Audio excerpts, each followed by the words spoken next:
بنا به اطلاع وزارت کارهای داخله روز 30 ایول سال 2021 تخمیناً ساعت 23:30 راننده автомашинаи тамғаи دیو وینستروم هدایتوف سراج‌الدین عطاءالله‌ویچ سال تولدش 1906 ساکن جماعت دهات فاندریای نویه عینی هنگام حرکت کردن از سمت نویه عینی به سمت شهر دوشنبه در حدود نویه ورزاب از عهده اداره автомашина نبرآمده به کنار چپ راه برخورده است. در نتیجه مسافر автомашина زوکر و اویشا سال تولدش 1971 ساکن جماعت دهات انزاب نویه عینی جراحت جسمانی برداشته در جای حادثه به هلاکت رسیده است. راننده автомашина مذکور هدایتوف جراحت جسمانی برداشته در بیمارخانه بستری گشته است. اینچنین سانه 31 ایول سال 2021 تخمیناً ساعت 2:00 راننده автомашина тамғаи خوندای اونتا اسایف ادیبوش جعفرویچ سال تولدش 1973 ساکن شهر دوشنبه هنگام حرکت کردن در راه ماشینگرد دوشنبه چنوق ورزاب از طرف شهر دوشنبه به سمت نویه ورزاب شورای مذکور از عهده اداره واسطه نقلیات نبرآمده به автомашина тамғаи اوپل استرا که تحت اداره راننده یلدوشوف غلامجان غنیویچ سال تولدش 1988 ساکن شهر ترسونزاده برخورده حرکتش را ادامه داده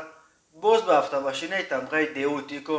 که تحت اداره همدموف علی مردان احمدویچ سال تولدش 1987 ساکن جماعت دیوت کشتیپه نویه رودکی برخورده به ساحل دریای ورزاب افتیده است. در نتیجه راننده автомашина тамғаи خوندای اونتا اسایف و مسافر автомашина مذکور همسرش ابرانووا رخشانه جباروونا سال تولدش 1979 ساکن همون جا جراحت جسمانی برداشته در بیمارخانه بستری میگردد. سپس ابرانووا پس از 1 ساعت در بیمارخانه به هلاکت رسیده است. همین طریق روز 30 ایول سال 2021 تخمیناً ساعت 19:10 راننده автомашина тамғаи لکسوس اسماعیلوف صدرالدین احکامویچ سال تولدش 1976 ساکن جماعت دیوت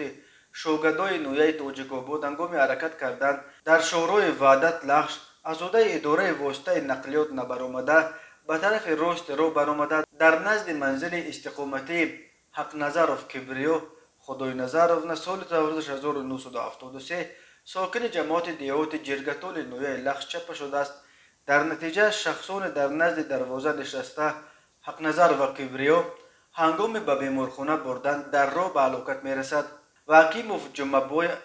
اکبرویچ سال تولدش 2007 طاهروف عبدالله قربانویچ سال تولدش 1991 طاهرova زرینا دوروبوونا سال تولدش 2002 طاهروف محمد عبداللهویچ سال تولدش 2010 ساکنان همان جا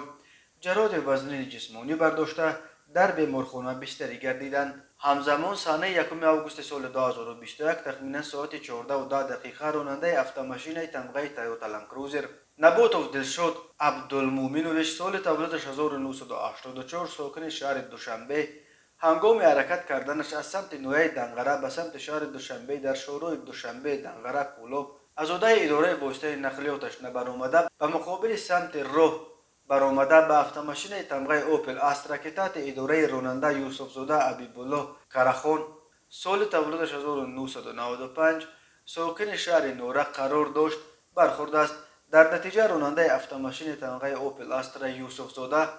و مسافر در داخل автомашина بوده برادرش قرخانیان رجب‌الله قرخان سال تولدش 1993 ساکن همونجا جراحت وزنی جسمانی برداشته در بیمارخانه به هلاکت رسیدند. متاسفانه روز 31 ایول سال 2021 تخمیناً ساعت 17:13